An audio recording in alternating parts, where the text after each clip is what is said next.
Indeed, well done, Victor. What I was going to say, Jenny, with Konrad Schiebner, of course, he came onto the world stage. He knocked off Sebastian Brendel, which is no mean feat. I mean, for many years, Sebastian Brendel was the best canoe paddler on the planet. Yeah. And we were expecting big things from Konrad Schiebner, but then he had the injury, had the sickness and that sort of stuff. And you know, I know that personally he really struggled through all of that. So great to see him back. Yeah, no, fair play to him. That takes a lot of mental strength and persistency to keep going and get through that tough time. Now, I have to say, Jenny, this is the race that I've been looking forward to today, maybe even for the weekend. I mean, these guys always put on a show in the K1 1000. It is an Olympic event, and the best thing about this race today, folks, you have your gold, silver and bronze medalists from Tokyo out there again, throwing it down.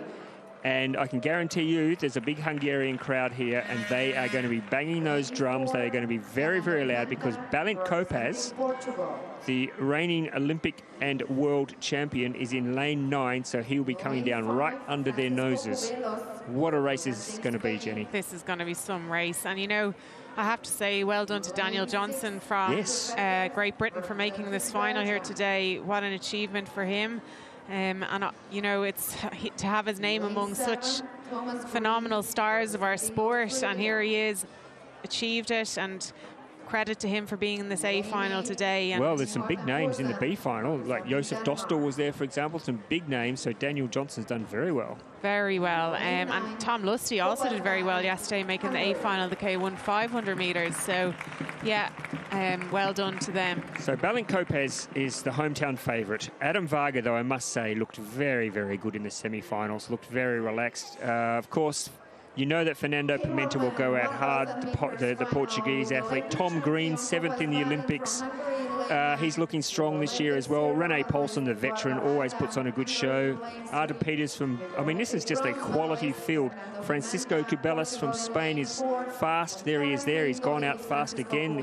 The Cubelas from Spain.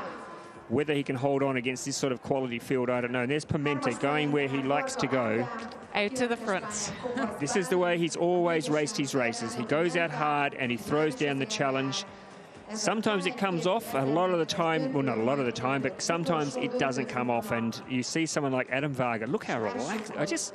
Whenever I see this guy paddle, Jen, I just think he looks like he's just having a casual stroll on the lake. It's sickening to watch how easy he makes it look. But he's he's so tall, he's such a powerful athlete.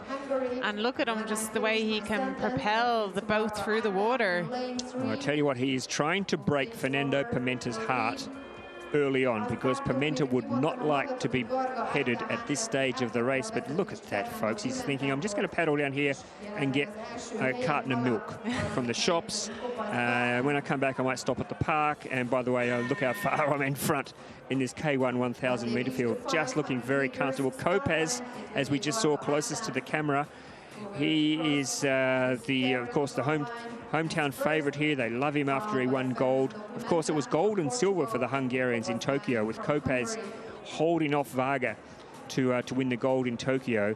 Can Balint Kopasz turn the tables today? There they are. Kopasz closest to the camera. It's Varga in front, and Fernando Pimenta holding on there for the 3rd position.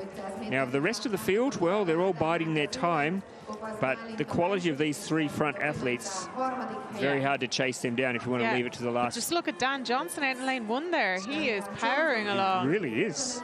This is a breakthrough race for Daniel Johnson, and we know that the British men's sprint program, since the retirement of Liam Heath, they've been calling out, they've been waiting for someone to come through and pick up the baton to become the new poster boy for British canoeing. Could it become Daniel Johnson? But let's not get ahead of ourselves yet. At the moment, he's sitting back there in, I think, 4th spot, just challenging the yellow and green boat of Tom Green there from Australia.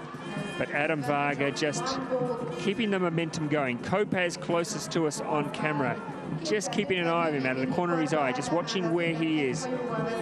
Who's got the strongest finish of these two, do you think, Jenny? Oh, I think Adam Varga. He just looks like he's out for a Sunday stroll. Yeah, he really is. And Pimenta refusing to go away. Maybe this is a different tactic we're seeing from Fernando Pimenta in 2023. Maybe he's decided that he's going to keep something in reserve for the sprint home. But look at Adam Varga. Goodness me, ladies and gentlemen. This guy is a quality athlete. He's a quality young man off the water, and he is a quality athlete on the water. This has been a lesson in canoe sprint paddling for Adam Varga. You can hear the Hungarian crowd getting behind him. They love his work. They love what he's been able to do, and he is in control. He has got this race by the throat. You can see Kopasz coming into the picture now, and Pimenta flying home to take the silver. Well done, Fernando Pimenta. And Balint Kopasz settling for the third. But that was a brilliant race, Adam Varga. You have given us all a lesson today in how to stay calm, how to stay focused, and how to put together a perfect race. And Fernando Pimenta coming across now to congratulate the young man who really, really wanted to make a show of it today for the home crowd. They've had to wait a little while, the Hungarian fans, to get their first gold medal. Yeah, unusual for them, but they've got it now. He's such a... some of my Hungarian friends tell me that he's such a level-headed young man, Jenny. He's studying at university. He's really focused in what he's doing off the water and making sure that he's got a career for himself after sport, which so many athletes forget to do. And he really has got it focused off the water, but just on the water. Wow, that was a very impressive race. Yeah, and you speak about that, Ross, and it's so important to have a balance in life, you know. I think most people should kind of think about what they'll do after their sporting career, and you know, they don't need to have so many hours of their day dedicated to it, but to do something bit by bit over the years will really help them, and help them mentally, knowing that they have something else after their sport. And credit there to Fernando Pimenta as well. He's not used to being headed early on in the race, and Varga decided to throw down the challenge early on, and Pimenta having to chase an athlete home, and actually did show in the closing stages that he even though he was headed early, that he's still got that fight in him, and he was able to overcome the other Hungarian, Balint Kopasz, who is, by the way, an Olympic and a world champion. So no mean feat there to knock off an athlete of that stature. It is early days, of course, Jenny. We've got Poznan to come up, but the big one will be Duisburg. We shouldn't take too much away from this, but gee, I think Adam Varga will sleep well tonight, knowing that he has got some good form already. Yeah, for sure. You know, it's such a confidence boost for him, and he's probably going to have Varga and Balint Kopasz are probably going to have a lot of internal trials now over the next few months in the lead up to the World Champs.